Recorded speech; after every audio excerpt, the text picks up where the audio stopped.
Student, myself Pankaj, fun with फिनेरिया में आपका स्वागत है। सो स्टूडेंट, कैसे हैं आप लोग? आई होप आप सब लोग अच्छे होंगे। तो स्टूडेंट, आज अपन स्टार्ट करेंगे क्लास 10th का चैप्टर नंबर फर्स्ट, जिसका नाम है केमिकल रिएक्शन एंड इक्वेशन। तो देखिए, आपका जो केमिकल रिएक्शन और जो इक्वेशन चैप्टर है, ठीक है जी, ये जो चैप्टर आपका वो आरबीएससी और सीबीएसई दोनों के लिए कॉमन है। आरबीएससी में भी आपका यही चैप्टर है, चैप्टर फर्स्ट साइंस के अंदर, और सीबीएसई के अंदर भी यही है, क्योंकि आपके जो क्लास 10 था उसमें अब कौन सा कोर्स लागू हो गया है? एनसीईआरटी कोर्स लागू हो गया है। तो एनसीईआरटी के अंदर जो चैप्टर फर्स्ट है उसका नाम क्या है? Chemical reaction and equation. So student, देखिए इसमें अपन क्या बात करेंगे। इस चैप्टर में अपन बात करेंगे एक तो केमिकल रिएक्शन के बारे में, और उसके साथ उसके टाइप्स के बारे में अपन जानेंगे। यहाँ पर कुछ अपन जो क्लास 9 है उसके भी जो बेसिक है वो अपन क्लियर करेंगे। तो इस वीडियो को एंड तक देखना है, और आई होप एंड तक आपको देखने के बाद जो भी इस टॉपिक से कोई भी प्रॉब्लम होगी आपको, वो आपकी सॉल्व हो जाएगी। और कोई भी डाउट्स हो आपको तो आप मुझे कमेंट बॉक्स में लिखकर पूछ सकते हैं। ओके स्टूडेंट, तो बिना वक्त गए अपना आज का टॉपिक स्टार्ट करते हैं, केमिकल रिएक्शन एंड इक्वेशन। तो देखिए स्टूडेंट, केमिकल रिएक्शन का मतलब क्या होता है? क्या मतलब है केमिकल रिएक्शन का? तो देखिए स्टूडेंट, केमिकल रिएक्शन को समझने से पहले आपको समझना पड़ेगा कि केमिकल चेंज क्या होता है। तो स्टूडेंट, अगर आपको थोड़ा थोड़ा धुंधला धुंधला अगर याद आ रहा है तो भाई अपन ने इसके बारे में, अपन ने जो अपनी प्रीवियस क्लासेस थी 8th क्लास के अंदर भी अपन ने इसके बारे में पढ़ा था। किसके बारे में? अपना केमिकल चेंज के बारे में। तो देखिए स्टूडेंट, वहां पे अपन ने देखा था कि जो चेंज होते हैं वो कितने टाइप के होते हैं? 2 टाइप के होते हैं। चेंज कितने टाइप के होते हैं? 2 टाइप के। कौन कौन से? एक तो होता है फिजिकल चेंज, ठीक है जी, और एक होता है आपका केमिकल चेंज। क्या होता है? Chemical change. तो अभी अपन इसके बारे में थोड़ा बहुत ही अपन डीपली नहीं जाएंगे, जो ऊपर ऊपर का जो बेसिक अपना वो क्लियर करेंगे। तो देखिए स्टूडेंट, चेंज जो है वो आपका 2 टाइप का है। कौन कौन सा? फिजिकल और केमिकल। फिजिकल चेंज का मतलब क्या होता है?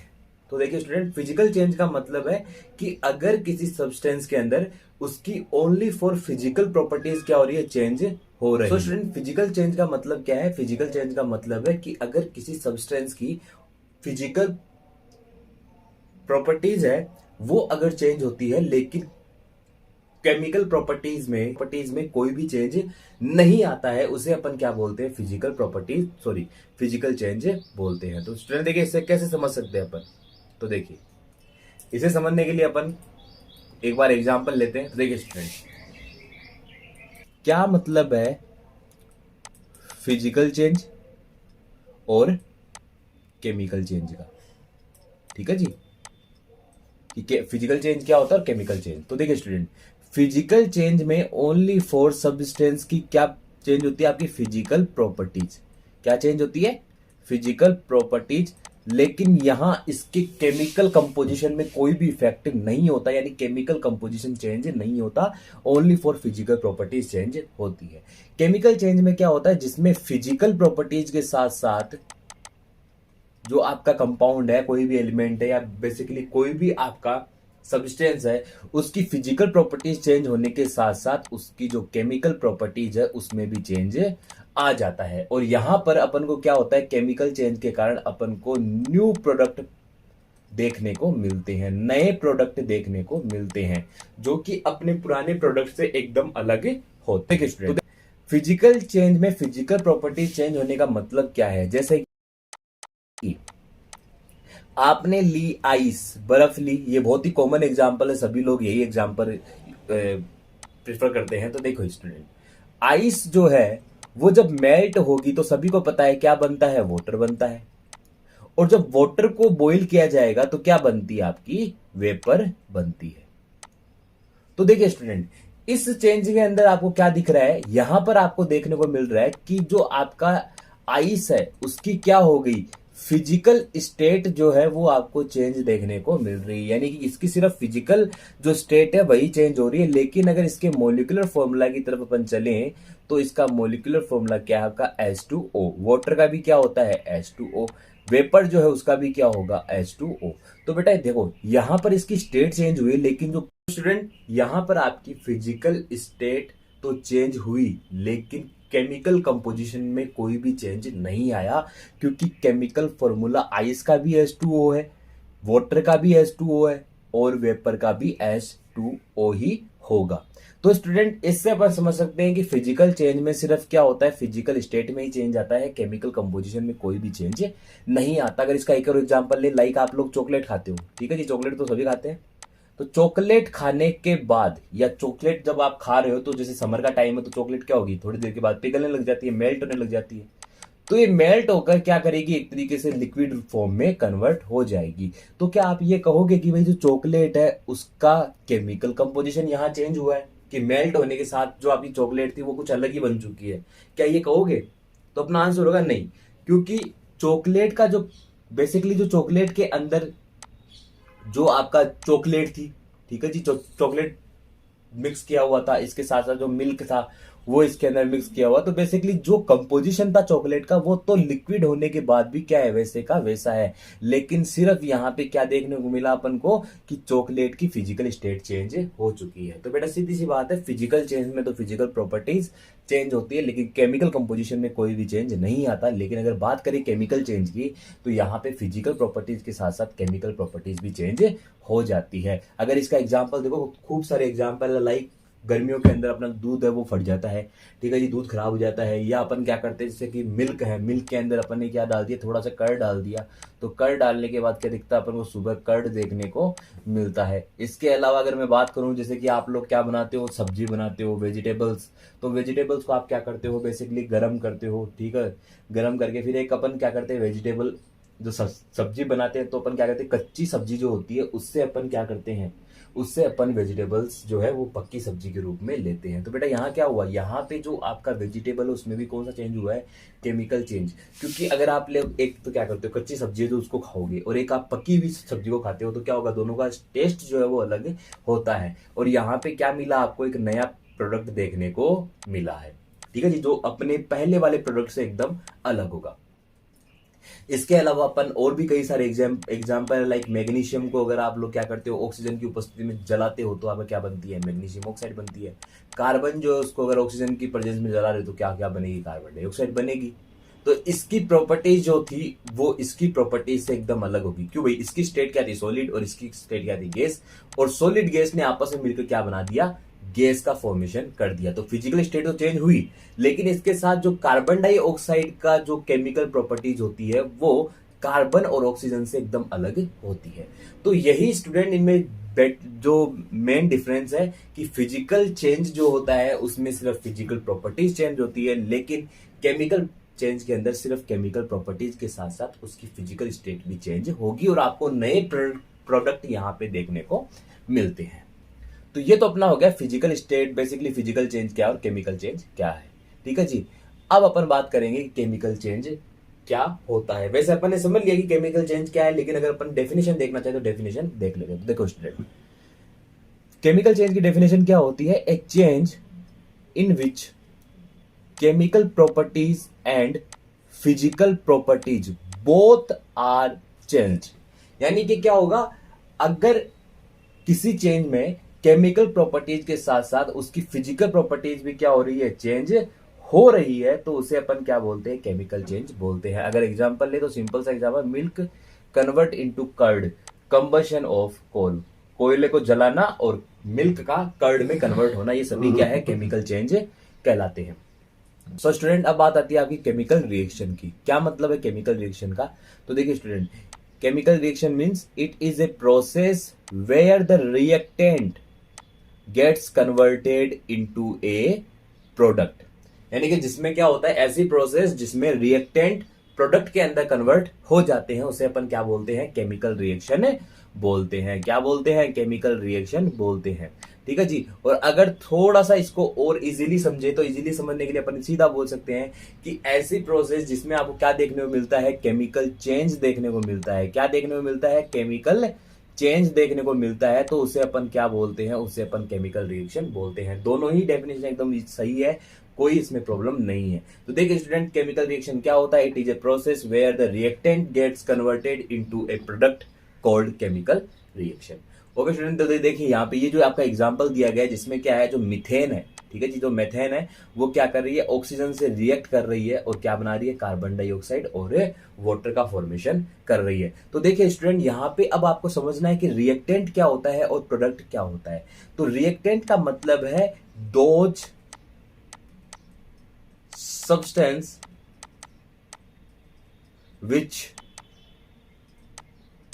participate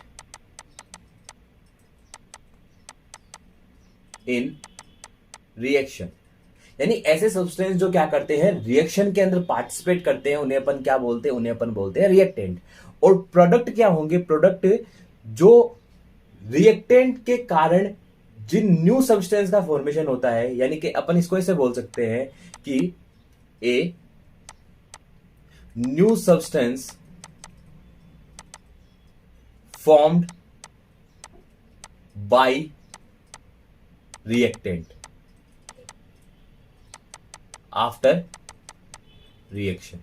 तो देखिए रिएक्शन के बाद रिएक्टेंट से बने न्यू सब्सटेंस को क्या कहा जाएगा, प्रोडक्ट कहा जाता है। तो बेटा ये आपको याद होना चाहिए कि रिएक्टेंट क्या है और प्रोडक्ट क्या होता है। इसको वापस रिवाइज कर लेते हैं। रिएक्टेंट का मतलब है कि ऐसे सब्सटेंस जो रिएक्शन में पार्टिसिपेट करते हैं, और प्रोडक्ट क्या होगा, प्रोडक्ट का मतलब है कि ऐसे न्यू सब्सटेंस जो रिएक्शन के बाद किसके द्वारा बनते हैं, रिएक्टेंट के द्वारा बनते हैं। ओके स्टूडेंट, तो ये अपना कंप्लीट हो चुका। अब नेक्स्ट अपन चलते हैं कि केमिकल रिएक्शन के दौरान अपन को क्या देखने को मिलता है। तो देखिए स्टूडेंट, केमिकल रिएक्शन के दौरान आपको जो स्टेट है उसमें चेंज देखने को मिलेगा।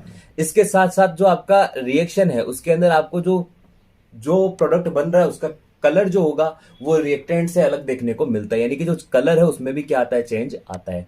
इसके साथ यहाँ पे क्या दिखती है आपको, जो गैस है वो इवॉल्व होती हुई दिखाई देती है, यानी कि जब भी कोई केमिकल रिएक्शन होगी तो उसमें क्या होता है, उनमें जो गैस है वो आपकी बाहर निकलती हुई देखने को मिलती है। इसके साथ चेंज इन टेम्परेचर, उनकी टेम्परेचर में भी क्या होता है, डिफरेंस आता है। तो देखिए स्टूडेंट, अगर मैं जैसे मान लो, अगर मैं करवाता हूं,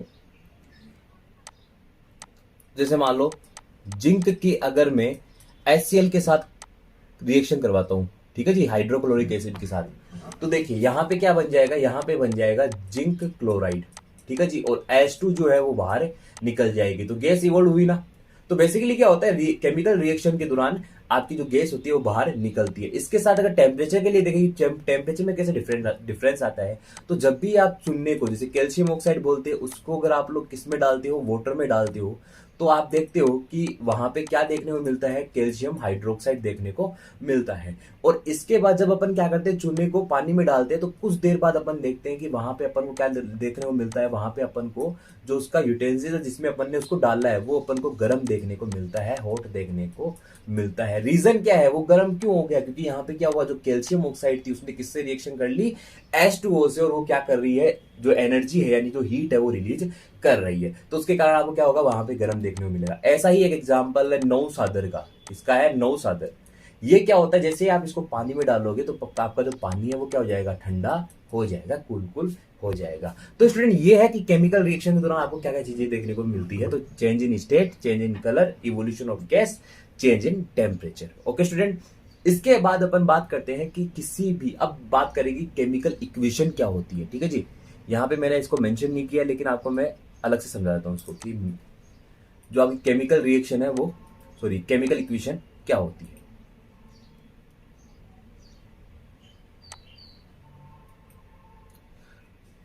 सो स्टूडेंट देखिए, अब बात करेंगे अपन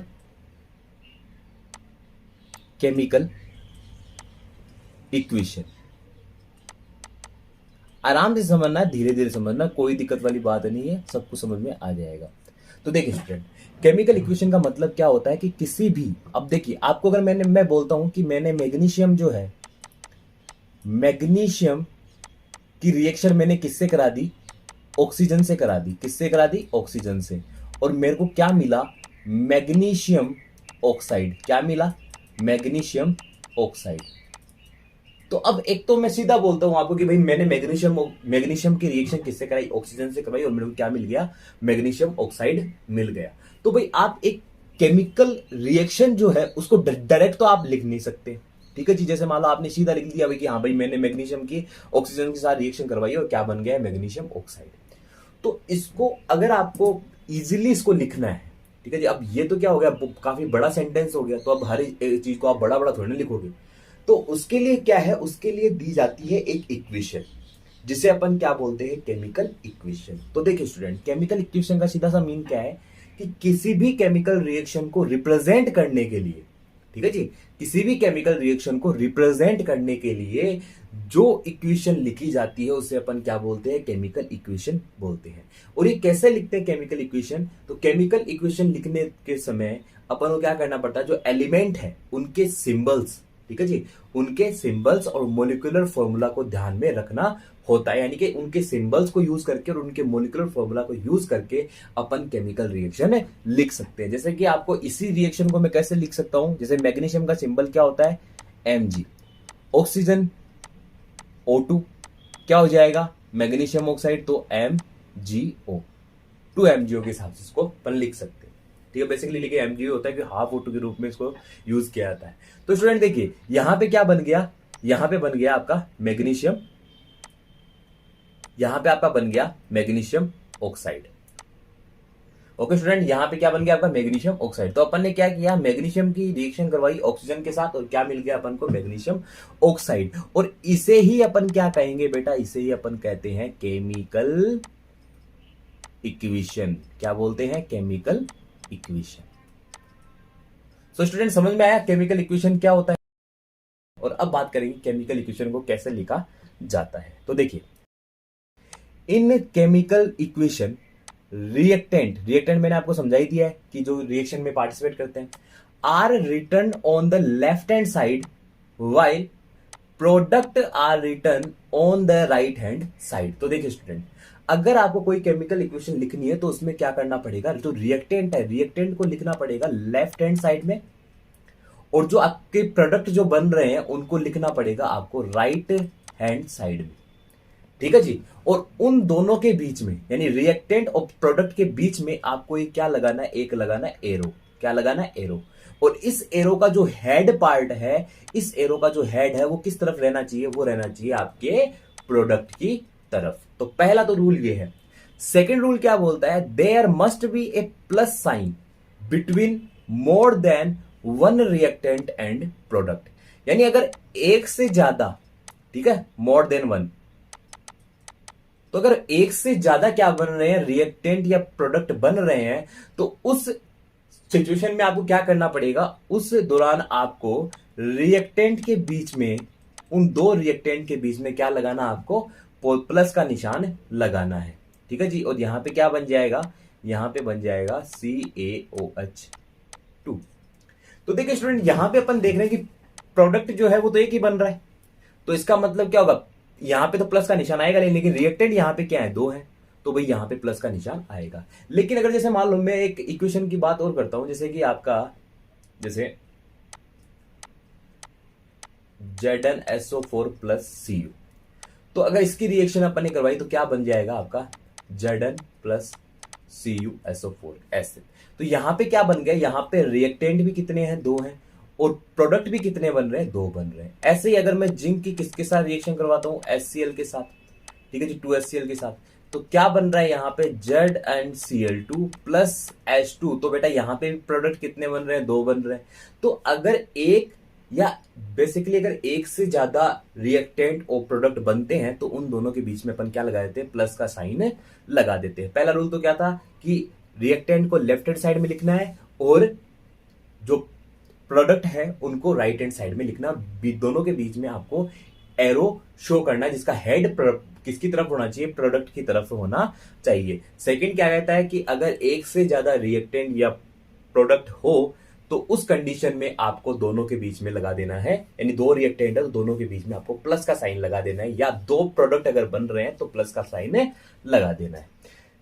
अब थर्ड जो आपका आता है रूल, वो क्या है, तो देखिए स्टूडेंट, थर्ड रूल क्या आपका, the number of atom of element present in reactant and product are balanced by increasing or decreasing the number of atom and molecule on both the side. This process is known as balancing of chemical equation. ये देखिए थोड़ा सा सबसे important जो आपका important question में अपन इसको मानते हैं कि किसी भी केमिकल रिएक्शन को बैलेंस करना क्यों जरूरी है, रीजन क्या है बैलेंस करने का, कि भाई एक रिएक्शन को बैलेंस क्यों किया जाता है। तो देखिए स्टूडेंट, आपने 9th क्लास में एक लॉ पढ़ा होगा जिसका नाम था कंजर्वेशन ऑफ मास। क्या था? Conservation of mass. किसने दिया था? ये दिया था आपके लेवोशियर ने। ठीक है जी, लेवोशियर ने दिया था। तो इन्होंने क्या कहा था कि जो mass neither can be created nor be destroy. तो क्या मतलब है इसका? देखो, मास को ना तो क्रिएट किया जा सकता, ना तो किसी भी केमिकल रिएक्शन में आपका जो मास है उसे ना तो उसे बनाया जा सकता है और ना ही उसे खत्म किया जा सकता है। यही इस लाइन का मतलब है, neither can be created nor be destroy. तो इसका मतलब क्या होगा कि मास को ना तो क्या कर सकते हैं अपन, क्रिएट कर सकते हैं, और ना ही उसे डिस्ट्रॉय कर सकते हैं। तो इसी कंडीशन को यूज करते हुए आपको क्या करनी पड़ती है, रिएक्शन को बैलेंस करना होता है। क्योंकि अगर केमिकल रिएक्शन हुई है तो उसके दौरान मास में किसी भी तरीके का चेंज नहीं आएगा, यानी कि जो एटम के नंबर लेफ्ट हैंड साइड में होंगे उतने ही नंबर ऑफ एटम किस तरफ होने चाहिए, राइट हैंड साइड में होने चाहिए। तभी जो मास है वो दोनों तरफ क्या आएगा, इक्वल आएगा। और अगर मास इक्वल आता है, एटम के नंबर दोनों साइड में अगर इक्वल है, इसका मतलब आपकी रिएक्शन क्या होती है, बैलेंस्ड होती है। अगर ऐसा नहीं है तो आपकी रिएक्शन बैलेंस्ड नहीं है। ठीक है जी, जो काफी ज्यादा प्रॉब्लम क्रिएट करती है। ओके स्टूडेंट, तो नेक्स्ट अपन बात करते हैं अपनी।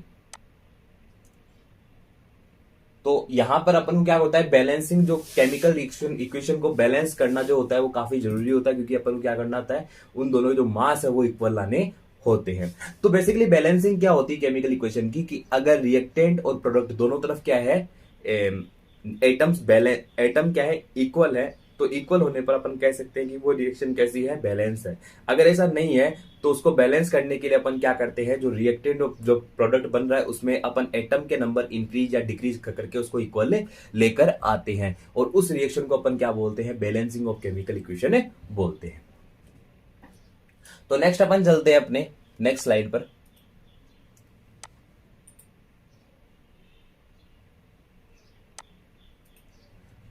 Balanced chemical equation. तो क्या होता है बैलेंस्ड केमिकल इक्वेशन? तो डेफिनेशन देख लीजिए स्टूडेंट, काफी इंपॉर्टेंट है। ठीक है, याद रखना, ये काफी इंपॉर्टेंट है। ठीक है, तो देखिए क्या है इसका definition, the chemical equation in which the number of atom of each element in the reactant side is equal to that of the product side is called balanced chemical equation। मेरे को पता आपको बोलने से ये चीज समझ में नहीं आई है, लेकिन मैं आपको बता दूंगा जिससे आपको थोड़ा समझ में आ जाएगा। देखिए स्टूडेंट, बैलेंस केमिकल इक्वेशन का मतलब क्या होता है कि अगर किसी भी एलिमेंट के, यानी कि जो आपके पास जो क्या दिए हुए हैं, रिएक्टेंट दिए हुए हैं। ठीक है जी, ये देखो, ये जो केमिकल रिएक्शन आपके नीचे जो दिखाई जा रही है, इसको आपको ध्यान में, इस रिएक्शन को आपको ध्यान से देखना है। तो देखिए स्टूडेंट, यहां पर आपको क्या दिए गए हैं, ये दो रिएक्टेंट दिए गए हैं। ठीक है जी, मेथेन और ऑक्सीजन। तो जो आपके रिएक्टेंट है उनके अंदर एटम, ठीक है जी, इनके अंदर जो एलिमेंट है उनके एटम, और जो आपके प्रोडक्ट बने हैं उनके अंदर एलिमेंट के एटम दोनों क्या होने चाहिए, इक्वल होने चाहिए। ठीक है जी, दोनों क्या होने चाहिए, इक्वल होने चाहिए। तो बेसिकली क्या होता है बैलेंस्ड केमिकल इक्वेशन, कि जब रिएक्टेंट साइड में जो एटम है, रिएक्टेंट के एलिमेंट के जो एटम है वो किसके इक्वल होने चाहिए, वो प्रोडक्ट साइड के एलिमेंट के एटम के इक्वल होने चाहिए। और उस इक्वेशन को अपन क्या बोलते हैं, बैलेंस्ड केमिकल इक्वेशन बोलते हैं।